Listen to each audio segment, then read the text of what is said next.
Assalamu alaikum warahmatullahi wabarakatuh. This is Hasnan Munib and today we're going to talk about uh, compo basic compositional methods और body composition को analyse करने के advance जो है ना उसके एडवांस मेथड के हैं। जो बेसिक है वो तो आप लोगों को क्लियर है, आपको ऑलरेडी पता है उसके मतलब एंथ्रोपोमेट्रिक मेजरमेंट और वो सारी चीज़ें, ठीक है।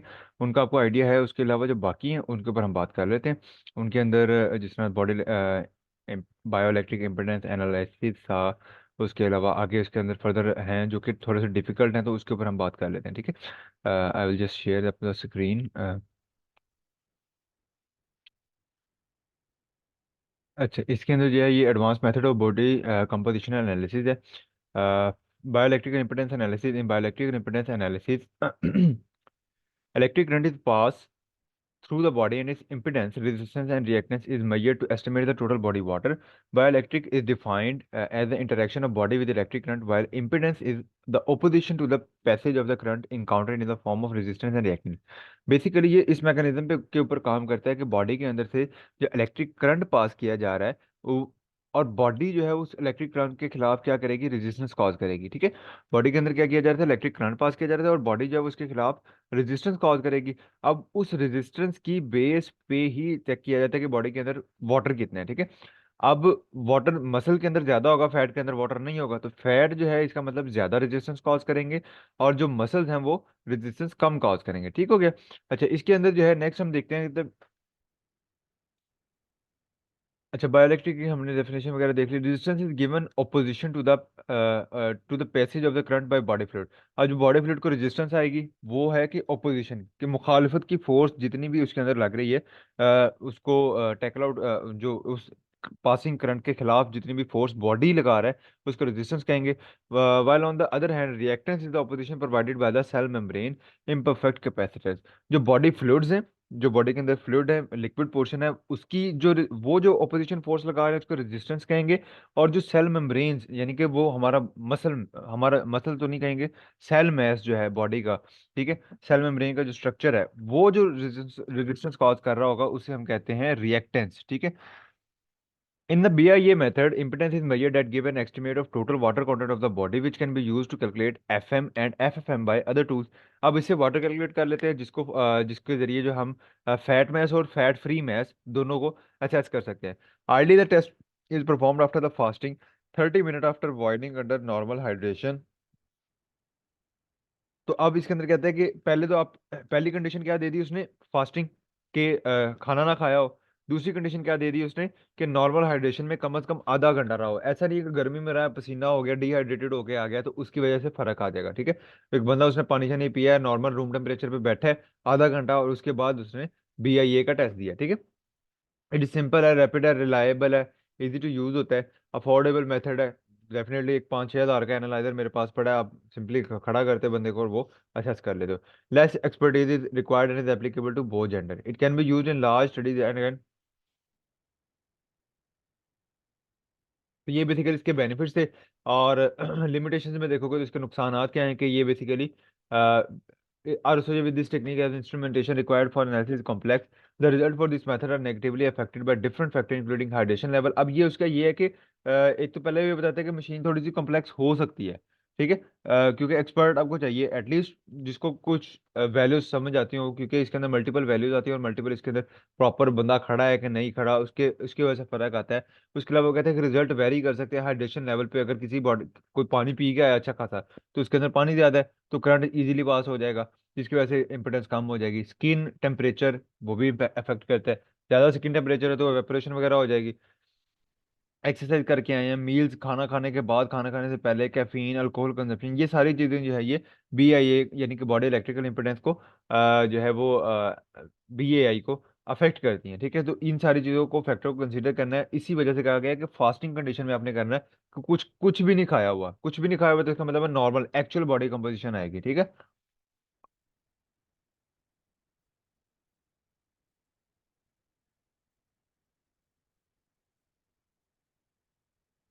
अच्छा, जो सिंपल BIA है उसमें आप जो पुराने BIA थे उसके अंदर आप फैट, सिर्फ वाटर कंटेंट वो आपको बताता था कि कितने, उसके बाद आप फॉर्मूलाज के जरिए जो है वो ये दूसरे टूल्स को इस्तेमाल करते हुए आप बाकी फैट फ्री और फैट मैस और फैट फ्री मैस जो है वो असेस करते हो। लेकिन जब लेटेस्ट टूल है जिस तरह का मेरे पास है, वो ऑटोमेटिकली बता देता है कि इसके अंदर फैट मैस कितना है, फैट फ्री मैस कितना, बोन में परसेंटेज क्या है, वाटर परसेंटेज क्या है, ठीक है। तो वो सारी चीजें खुद ब खुद बता देता है। कहते हैं कि डिसएडवांटेजेस में क्या आ गया, पहला तो रिजल्ट वेरी कर सकते हैं कंडीशन टू कंडीशन के हिसाब से, और दूसरी कंडीशन क्या दे रहा है कि पर्सन टू पर्सन भी रिजल्ट वेरी कर सकते हैं, जैसे pregnant women, athlete, young children, इनके अंदर BAI की वैल्यूज डिफरेंट होती हैं। जिन्होंने कैंप किया हो या अगर आप करेंगे, तो हम बच्चों का करते ही नहीं है, ठीक है, क्योंकि उनके अंदर ये वैल्यू आती ही नहीं है, ठीक है। It determine fat from body part attach to device, thus give in accurate measurement for person having unbalanced body fat distribution। लेकिन ये, क्योंकि आप जो एनालाइजर मैंने आपको दिखाया भी था, आप बंदा खड़ा है, एक तरफ से करंट गिर रहा है, दूसरी तरफ से वापस आ गया। अगर किसी की बॉडी के अंदर अनइक्वल फैट डिस्ट्रीब्यूशन है, ठीक है, अगर मैंने हैंड टू हैंड, अगर आपने देखा हो कि जिस तरह ये फुट टू फुट था ना, एक हैंड टू हैंड भी होता है, उसमें एक हाथ से करंट पास होता है, दूसरे हाथ से वापस इलेक्ट्रोड में चला जाता है, वैल्यू आ जाती है।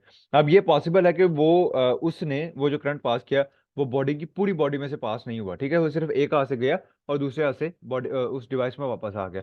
तो ये जो कंडीशन है इसके अंदर क्या है कि इसने फिर पूरी बॉडी का फैट नहीं बताया आपको, ठीक है, पूरी बॉडी के अंदर फैट की डिस्ट्रीब्यूशन को नहीं बताया। तो इसकी वजह से उन केसेस में जहां पे फैट की डिस्ट्रीब्यूशन अनइवन होती है, वहां पे ये रॉन्ग वैल्यूज दे सकता है। अनइवन कहाँ पे होगी, किसी का पेट बहुत बाहर आया हुआ है, ओवरऑल बॉडी जो है वो सही है, पेट बाहर आया हुआ है, तो ये अनइवन फैट डिस्ट्रीब्यूशन है। ओवरऑल बॉडी में फैट नॉर्मल है या थोड़ा सा हाई है और पेट वाले रीजन में बहुत ज्यादा है, तो ऐसे केसेस में BAI जो है वो रॉन्ग मेजरमेंट्स दे सकती है। दूसरी हमारे पास आ जाती है डेंसिटोमेट्री। इसके अंदर हम बॉडी की टोटल डेंसिटी को मेजर करते हैं। डेंसिटी क्या है, मैस पर यूनिट वॉल्यूम, यानी कि mass divided by volume gives an idea of body composition.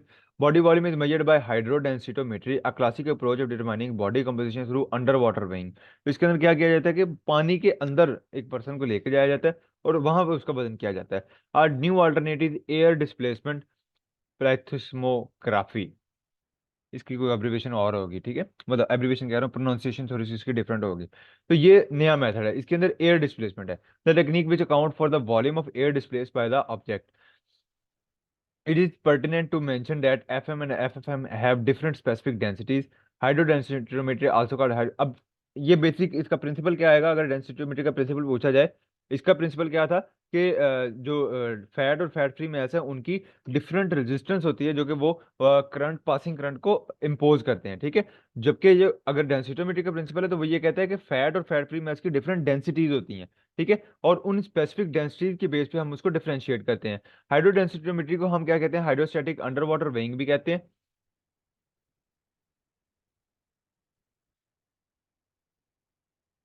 Hydrostatic testing भी कहेंगे, is based on the Archimedes principle which state that, Archimedes principle की बेस पे इसको करते हैं, जो कि कहता है the buoyant force pressure exerted on a submerged object by the fluid on a submerged object is equal to the weight of the fluid that is displaced by the object. कि अगर आप एक पानी के टब के अंदर एक चीज को रखते हैं, तो वो पानी जितना, वो ऑब्जेक्ट जितना पानी डिस्प्लेस कर देगा वहां से, डिस्प्लेस का मतलब है कि बाहर निकाल देगा जितना पानी वहां से, उतनी ही, जितना पानी बाहर निकल गया उतनी ही फोर्स उस सब्जेक्ट पे लगेगी। है कि समझ, कि आपने एक डिब्बा, एक बर्तन लिया जिसके अंदर फुल पानी भरा हुआ ऊपर तक, अब आपने एक दूसरी चीज ली उसके अंदर डुबो दी, पूरी डुबो दी, ठीक है, पानी बाहर आ गया, वो पानी आप मेजर कर लें, ठीक है, वो जितना पानी बाहर आ गया था, उतनी ही फोर्स जो है वो उस फ्लूइड जो है वो उस बॉडी के ऊपर लगाएगा, ठीक है। It is used to measure percent body fat in human body because the specific density of FM and FFM is constant in human body. Lean tissue, muscle, and bone are denser than water, while the fat tissue have lower density than water. Resultantly, the muscles sink and fat float. And an individual with higher body fat will weigh less when underweight and be more buoyant. Contrarily, the person with higher muscle mass weighs more underwater and is less buoyant. ठीक है। अब इसके अंदर मैं आपको बताता हूँ कि वो कहता है कि हमने, क्योंकि पहली पहली एक चीज को समझो कि अंडर वाटर वेट कम या ज्यादा कैसे होगा। एक पर्सन है, उसका बाहर आपने वेट किया 60 किलो, उसको जब अंदर पानी के अंदर डाला तो उसका वेट रहेगा 55 किलो फर्ज कर लो। तो क्यों रह गया? क्योंकि उसके अंदर फैट ज्यादा था। तो पानी के अंदर जब जाएंगे तो बॉडी के अंदर जो फैट्स होंगी या फ्लूइड्स के अंदर जो फैट होंगी वो अपर साइड को जाएंगी, उनके ऊपर ऊपर की साइड को प्रेशर लगेगा। और जो हमारा मसल मैस होगा, क्योंकि वो पानी से ज्यादा डेंस है, तो वो नीचे की तरफ जाएगा। ठीक है। इसकी वजह से वजन के अंदर क्या आएगा? फर्क आएगा। तो अब जिस ऐसा इंडिविजुअल जिसके अंदर हायर बॉडी फैट है, वो पानी के अंदर जाके उसका वजन हो जाएगा कम। बाहर अगर वो 60 किलो का था तो अंदर जाके क्या हो जाएगा? 55, क्योंकि फैट ऊपर को प्रेशर लगा रहा था। अगर उसके अंदर मसल मैस ज्यादा होता तो मसल मैस प्रेशर किधर को लगा रहा है? नीचे को। फैट ऊपर को, मसल मैस नीचे को। अगर मसल मैस ज्यादा होगा तो उसकी वजह से जो अंडर वाटर प्रेशर है वो ज्यादा हो जाएगा उस वेइंग स्केल के ऊपर, जिसकी वजह से अंदर जाके, पानी के अंदर जाके उसका वजन क्या हो जाएगा? बढ़ जाएगा। बायोट क्या था? Pressure exerted on submerged object by the fluid, के फ्लूइड के ऊपर बाहर वाला ऑब्जेक्ट, जो फ्लूइड जो है ऑब्जेक्ट पे कितना प्रेशर लगाता है। ठीक है। अब ऐसा बंदा जिसके अंदर फैट ज्यादा है, उसका उसका वजन कम हो गया। अब जब वजन कम हो गया तो उसकी जो हाँ, क्योंकि फैट जो है वो ऊपर की तरफ प्रेशर लगा रहा है, तो उसकी वजह से उस वो मोर बायोन्ट होगा। बायोन्ट मतलब उसके ऊपर प्रेशर ज्यादा लगेगा। और जो वे डाउनवर्ड जा रहा है, जो ज्यादा प्रेशर नीचे की तरफ लगा रहा है और जिसका अंदर जाके वजन ज्यादा होगा, वो लेस बायोन्ट होगा।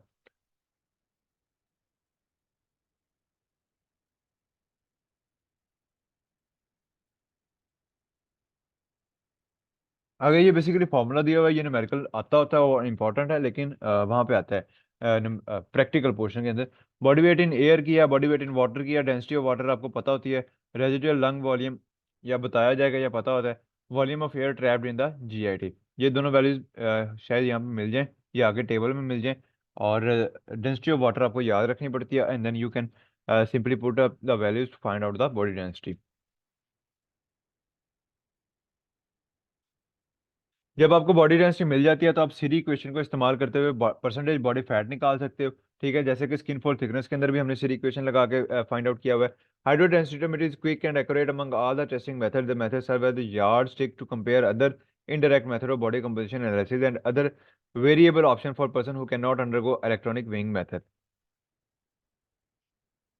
तो हाइड्रो डेंसिटोमीटर के बेसिकली दो उसने फायदे बताए हैं।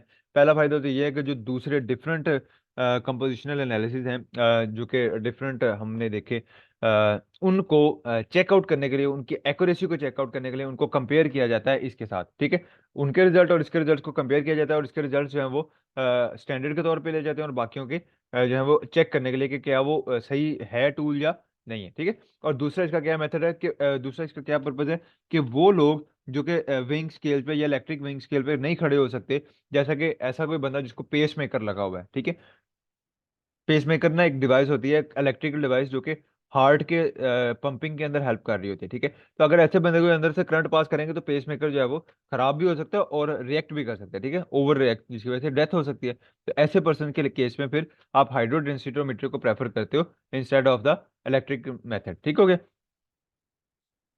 और इसके जो डिसएडवांटेज है उसके अंदर कॉस्ट है, थोड़ा सी चलानी मुश्किल हो जाएगी, प्रोफेशनल चाहिए ट्रेंड आपको। ठीक है। और exact part of the body where fat is. हाँ, ओवरऑल ये नहीं आप बता सकते। ओवरऑल फैट आप बता सकते हो कि ओवरऑल बॉडी के अंदर फैट ज्यादा है या कम है, लेकिन आप ये नहीं बता सकते कि इसके अंदर जो फलां बॉडी पार्ट के अंदर फैट ज्यादा है, ऐसा आप इससे क्लैरिफाई नहीं कर सकते। इट मे अंडर और over estimate the body fat in some condition. कुछ कंडीशन में हो सकती है, for example in person suffering from osteoporosis, specially elderly, it's over estimate the measurement, why reading may be under estimated in case of athlete. Athlete के case में ये वाली reading जो ओवरऑल बॉडी के कंपोजिशन की रीडिंग्स है वो lower side पे दे सकता है, और जो ऑस्टियोपोरोसिस है उसके केस में ये हायर साइड पे उनकी रीडिंग्स को दे सकता है। तो ये इसके कुछ डिसएडवांटेजेस हैं। जो एयर डिस्प्लेसमेंट वाला है method indirectly measure the volume of an object by accounting the volume of air it displaces inside N enclosed pod. Body volume is quantified when the subject sits inside the pod and displaces the volume of air equal to his body volume. The volume of air inside the chamber is quantified through application of physical gas laws. Usually a correction factor for residual lung volume is applied. इसके अंदर क्या किया जाता है कि एक जो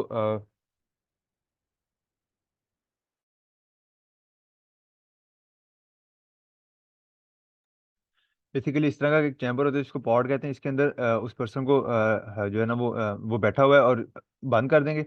और जितनी एयर इसकी इसकी एक पूरी कैपेसिटी है, ठीक है, वो हमें पता है।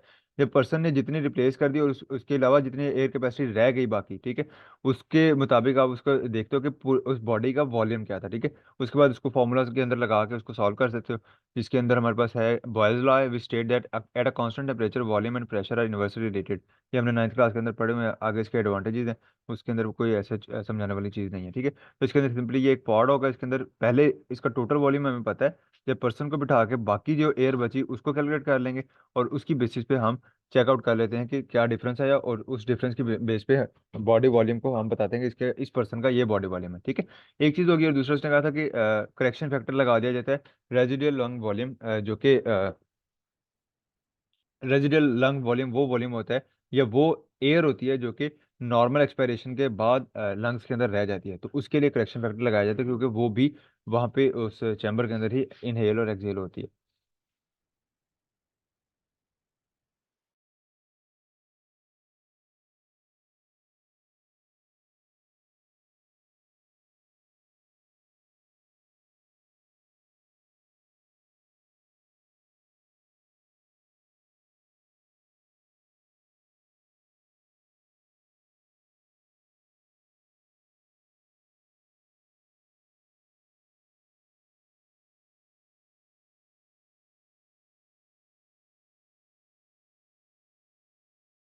अच्छा, इसके बाद जो है हमारे पास नेक्स्ट आ जाते हैं रेडियोलॉजिकल मेथड। अभी तक हमने जो है वो दूसरे कर लिए हैं। रेडियोलॉजिकल मेथड के अंदर this method rely on the imaging technique to measure the body composition, diagnosis and treat disease. Rays का इस्तेमाल करके, इमेज का मतलब होता है रेडिएशंस पास करके इमेज बनाना, ठीक है। बॉडी कंपोजिशन के लिए भी चेक कर सकते हो, उसके अलावा डिजीज ट्रीट करने के लिए भी इस्तेमाल किया जाता है। डायग्नोसिस के लिए भी, डायग्नोसिस आपको पता है एक्सरे। और डिजीज कौन सी ट्रीट की जा सकती है कैंसर के अंदर, रेडियोलॉजिकल मेथड इस्तेमाल किया जाता है। Imaging procedure use in this method are x-ray, radiography, ultrasound, computed tomography. अच्छा, DEXA, dual energy x-ray absorptiometry, ठीक है। डेक्सा और DXA is also called bone density scanning और बोन डेंसिटोमेट्री। ये वही मेथड है जिसके जरिए बोन की डेंसिटी चेक की जाती है, ठीक है। It was originally developed for bone density measurement, osteoporosis, osteopenia screening. Basically ये इसलिए बनाया बनाया क्यों गया था, बनाया इसलिए गया था ताकि ऑस्टियोपोरोसिस और ऑस्टियोपीनिया इस तरह की जो बीमारियां हैं, बेसिकली उनको चेक किया जाए, उनको असेस किया जाए, या अच्छा उसकी स्क्रीनिंग की जाए। स्क्रीनिंग से बनाते थे, फाइंड आउट किया जाए कि किसको ये बीमारी है, ठीक है। However find application body composition analysis to determine lean mass and percentage fat. लेकिन बाद में जो है वो इसके अंदर इसकी एप्लीकेशन क्या क्या फाइंड की गई कि ये लीन मास और जो बॉडी फैट परसेंटेज है उसको फाइंड आउट करने के लिए भी इस्तेमाल किया जा सकता है। DEXA determine relative proportion of FFM, FM and bone mass by running full body scan। इसके अंदर फुल बॉडी स्कैन होगा और उसकी बेसिस पे fat free mass, bone mass, muscle mass, वो फैट फ्री मैस ही हो जाएगा। और जो बाकी फैट मैस है उसकी जो है ना वो वैल्यूज बताई जाती हैं। रिलेटिव प्रोपोर्शन से मुराद होता है परसेंटेजेस बताना, इतने परसेंट फैट है, इतने परसेंट फैट फ्री मैस और इतने परसेंट बोन मैस है। आगे इसका जो है वो मेथड है, तरीक़ेकार। Two low energy x-ray beam are used in x-ray and their differential attenuation through the body allow the distinction between adipose and soft tissue in addition to bone mineral content और bone mineral density. Basically दो low energy x-ray beam pass की जाएंगी, ठीक है। And the differential attenuation through the body allow the distinction, अब वो differently body के अंदर जो है वो पास करेंगे, ठीक है। एटेन्यूएशन होता है कि उसके अंदर वेरिएशन जो आती है, ठीक है। इन एडिशन टू बोन, अच्छा जब हम उसको पास कर देंगे, डिफरेंट लेवल है क्योंकि अब जब पीछे जो स्कैनर जो वो एक्सरे की फिल्म होगी, जब उसके ऊपर उसकी विजन आएगी तो उसके अंदर क्या होगा, जो सॉफ्ट टिश्यू होगा वो थोड़ा सा विजिबल होगा, मतलब उसकी थोड़ी सी डार्कनिंग होगी। जो बोन होगा वो हाईली डार्क होगा, और जो फैट होगा वो लेस डार्क होगा, ठीक है। मतलब बिल्कुल लाइटर सा रीजन होगा। उस बेस पे आप उसकी बॉडी की कंपोजिशन को असेस करते हो, ठीक है। The X-ray beam having variable energy level are directed at the patient's bone। और मतलब अभी तक हमने सॉफ्ट टिश्यू और एडिपोज टिश्यू को जो है वो लो एनर्जी बीम्स की बेस पे अलग अलग किया है। और जो हमारे पास the x-ray beam having variable energy level are directed at the patient bone after subtracting the absorption by soft tissue. The bone mineral density can be measured by absorption of each beam by bone. अब इसके अंदर क्या किया जाता है कि हमने लो energy beams की बेस पे जो हमारे सॉफ्ट टिश्यू था और जो फैट टिश्यू था उसकी कैलकुलेशन कर ली। उसके बाद जो है वो हमने हाई एनर्जी वाले जो है वो हमने बोन्स के लिए निकाल लिए। ठीक है, तो बोन्स की जो है वो हमने रेशो, बोन्स की जो है वो स्कैनिंग कर ली। उसके बाद हमने क्या करना है कि subtracting the absorption by soft tissue, the bone mineral density can be measured by absorption of each beam by bone।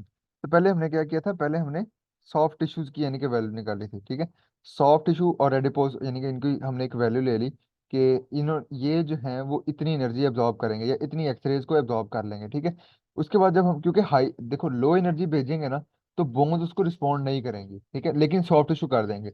जब हमने उनकी उनकी वैल्यूज ले ली उसके बाद हम हाई एनर्जी भेजेंगे। अब हाई एनर्जी को डेफिनेटली सॉफ्ट टिश्यू भी रिस्पॉन्ड कर देंगे और हड्डियां भी रिस्पॉन्ड कर देंगे। ठीक है, लेकिन हम क्या करेंगे, हम वो पूरा जो स्कैन आ गया उसमें से सॉफ्ट टिश्यू वाला डाटा निकाल देंगे जो कि हमने पहले कैलकुलेट किया, तो उतनी वैल्यू माइनस कर देंगे, मतलब उतना उतना एरिया माइनस कर देंगे या उतनी वैल्यू जो भी हमने फाइंड की होंगी।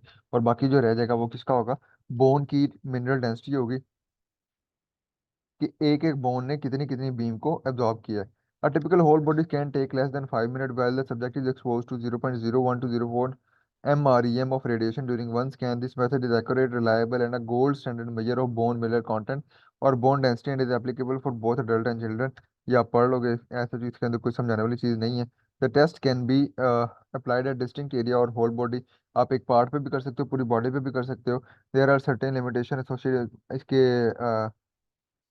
वेरिएशन आ सकती है एफएम के अंदर, फैट मास के अंदर। ठीक है, टिश्यू डेप्थ की बेसिस पे it can cause problem during calibration and may lack standardization. Standardization lack हो सकती है। कैलिब्रेशन होता है कि जब आप टूल इस्तेमाल करते हो तो उसको स्टैंडर्ड से चेक करना कि ये ठीक है अभी है कि नहीं। ठीक है, तो ऐसे चीज़ के स्टैंडर्ड्स आपको पता नहीं लगता कि ये सही चल रही है या नहीं। जो वो वैल्यूज दे रही है आप उसको करेक्ट मान सकते हो। It is slightly expensive method, और डेफिनेटली स्लाइटली एक्सपेंसिव है ये जो है ना अपना न्यूट्री फैक्टर वाले ये आके न्यूट्रिशन मेला पे करते भी हैं इसके रिलेटेड काम, मतलब ये बोन डेंसिटी चेक करते हैं। तो 1500 से 2000 का टेस्ट है जो कि वो फ्री करते हैं। ठीक है, वो कौन होगा, मशीन पे ही है। DEXA scan yield T score which are compared with the reference value obtained through the scan of a healthy 30-year-old of same gender, 30-year-old of same gender, the age when bone are at their strongest। वो कहता है कि जो T scores हैं वो आते हैं, मतलब आपने ये स्कैन सारा किया, इसके इसके आंसर में या इसके रिस्पॉन्स में टी स्कोर मिलता है। उस टी स्कोर को स्टैंडर्ड से मेजर किया जाता है। स्टैंडर्ड कौन है, अब स्टैंडर्ड कौन है डेक्सा के लिए, 30 ईयर्स का बंदा, 30 साल हेल्दी पर्सन जो है ना वो एक स्टैंडर्ड है फॉर डेक्सा, क्योंकि 30 साल एक ऐसी उम्र होती है जहाँ पे हड्डियां अपनी स्ट्रॉन्गेस्ट लेवल पे होती हैं। तो दैट इज द स्टैंडर्ड, उससे कंपेयर किया जाता है कि हड्डियों के अंदर कितनी कमजोरी है। ठीक है, the lower the score the weaker the bone are vice versa. ये टी स्कोर नीचे दिए हैं और आगे इनकी वैल्यूज लिखी हुई हैं और इंटरप्रिटेशन लिखी हुई है, ये आप कर लेना। ये भी हो जाएगा। आगे आ जाओ, computed tomography CT scan. 1979 Allan M Cormack and Godfrey and Hounsfield were awarded Nobel prize in physiology. ये दो नाम से इनको नोबेल प्राइज दिया गया था क्योंकि इन्होंने ये टेक्निक बनाई थी। और इसकी डेफिनेशन क्या है, computerized x-ray imaging procedure in which a narrow beam of x-ray is aimed at a patient and quickly rotated around the body producing signal data processed by the machine computer to generate cross sectional image और slices of the body. तो basically एक simple scan है, 2D image. ठीक है, जिसको हम कहते थे एक्सरे। सिटी स्कैन जो है वो बेसिकली लाइट रेज जो है, लाइट रेज से मुराद होता है कि एक्सरे ही है लेकिन हल्की वाली, थोड़ी सी लेस पोटेंशियल वाले, उनको जो है वो नैरो बीम, सॉरी लाइट नहीं है, नैरो बीम। नैरो बीम का मतलब बारीक एक बीम होगी, एक जो रेडिएशंस होगी जो कि पास की जाती हैं और पूरी उसके अंदर 3D मतलब उसको मूव किया जाता है। Patient is in the under the CT scan और उसके इर्द गिर्द जो है वो रेज पूरी तीनों साइडों से जो है उसके अंदर रेज पास ऑन होती हैं और कंप्यूटराइज जो है वो इसकी डिटेक्शन होती है जिसकी बेस पे 3D इमेज बनाई जाती है। ठीक है, 3D इमेज से मोर मोर क्लियर हो जाता है कि इसके अंदर क्या डिफेक्ट्स हैं। बॉडी कंपोजिशन से रिलेटेड देखेंगे, ये थ्री डायमेंशनल स्ट्रक्चर बना image of internal body providing accurate and high quality data on body composition including muscle match. अब उसी बेसिस पे वो मसल मैच और इससे रिलेटेड जो है डाटा वो दे सकते हैं। ठीक है, रेज की बेस पे रेज पास ऑन करेंगी और उसकी बेसिस पे 3D इमेज आएंगे और 3D इमेजेस की बेस पे हम मसल मैच वगैरह को कैलकुलेट कर सकते हैं। CT scan is precise and quick method as whole body can be scanned within half an hour and does not cause any pain. इसके अंदर पेन कोई नहीं होती, एक स्कैन है, आधे घंटे के अंदर पूरी बॉडी स्कैन हो जाएगी।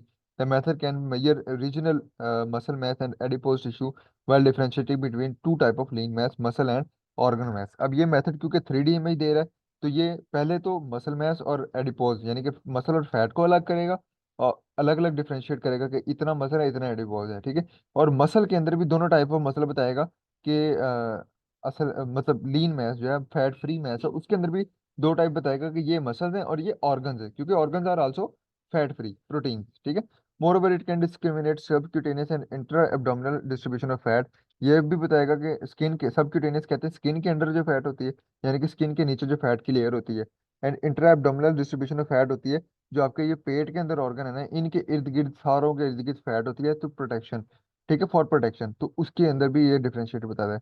However, it is an expensive technique and may lack acceptability in some individual. Comparatively high dose of radiation is given in this method, which make it less suitable for pregnant women and nursing children. तो ये जो है वो महंगा है थोड़ा सा, और रेज का क्योंकि काम होता है, तो इस वजह से इसके अंदर लोग यूजली इसको नहीं एक्सेप्ट करते। आइसोटोप डाइल्यूशन मेथड है was introduced by von Hevesy and Hopper in 1943 and is radio chemical method of analysis which measure the mass and amount of an element in a substance. वही radio chemical rays के जरिए measure किया जाएगा। The procedure involve adding to a substance a known quantity of radio isotope of the element to be measured and mixing it with the stable isotope of the element. तो procedure क्या है कि इसके अंदर आप जो जो सब्सटेंस है उसके अंदर आप एक non quantity of radio isotope कौन होगा? ऐसा एलिमेंट जो कि रेडिएशन रिलीज करता है, उसको आप ऐड कर दोगे, और एक स्टेबल आइसोटोप होगा एलिमेंट का। जैसे कार्बन है, कार्बन का 14 नंबर जो है ना, एक कार्बन 12 है, एक कार्बन 14 है। कार्बन 14 जो है C14, वो रेडियो एक्टिव है, और कार्बन 12 जो है वो रेडियो एक्टिव नहीं है। तो आप इन दोनों को मिक्स कर दोगे किसके अंदर? उस सब्सटेंस के अंदर जहाँ पे आपने चेक करना है।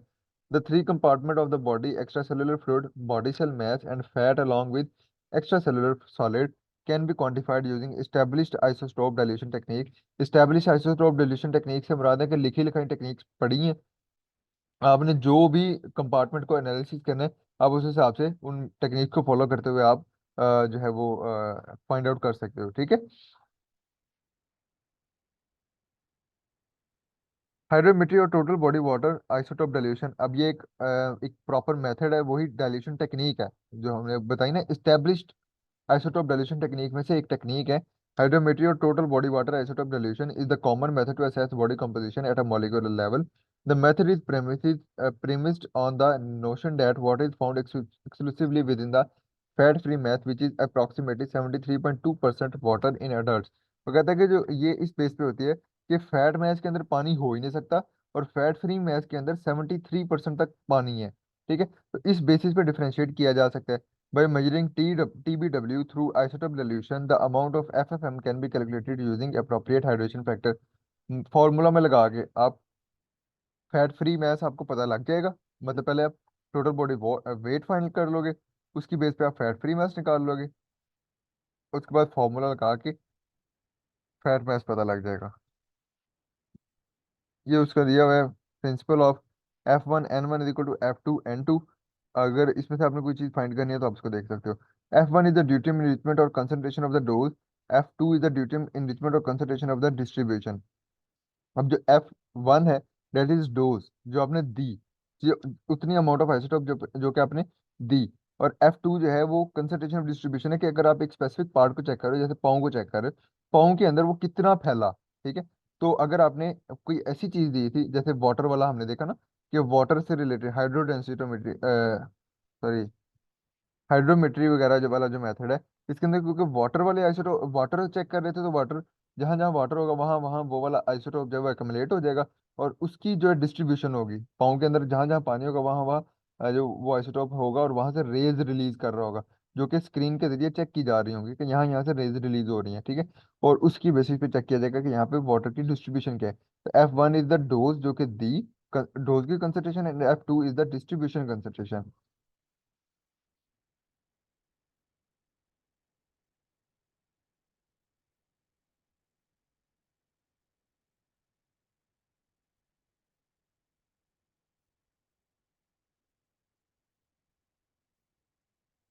अब वो कहते हैं कि N डॉट बी यानी कि F1N1 is equal to F2N2।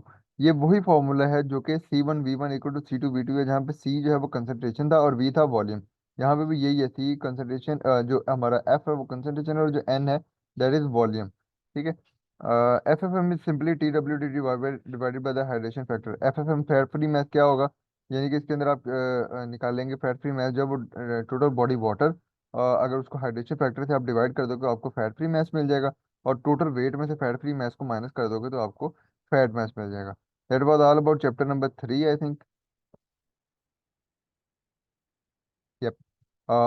If you have any kind of question, you can ask me in the comment box or in the WhatsApp group. Thank you so much. Allah Hafiz.